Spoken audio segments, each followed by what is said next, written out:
4 essential Samsung settings to boost performance. Are you getting the most out of your Samsung device? With a simple few tweaks, you can enable enhanced camera capabilities, extend battery life, and optimize performance. Here are 4 essential Samsung settings to change right away. Customize your camera modes. Follow this step-by-step guide. First, open the camera app. Long press on the camera mode, for example, photo, video, or portrait. Tap Edit to rearrange or remove unused modes, and drag modes to your desired order, or tap the minus icon to delete. By customizing your camera modes, you'll have quick access to your favorites and declutter your camera interface. Unlock additional zoom options. Follow these simple steps. Open the Samsung App Store. Search for Camera Assistant and download.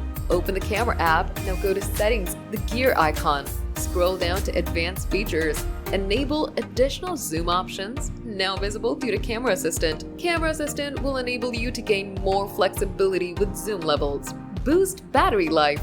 First, go to Settings and scroll down to Device Care. Tap the battery option or battery life. Select Power Saving or Performance Profile. Enable Large Power Saving option. The following steps from the setting will adjust your device's performance to conserve battery life. Schedule regular restarts. Follow the following steps. Go to Settings, scroll down to General Management. Tap Reset or Restart option. Select Auto Start or Schedule Restart. Choose once a week and set your preferred day and time for restart. Regular restarts help maintain your device's performance and prevent slowdowns.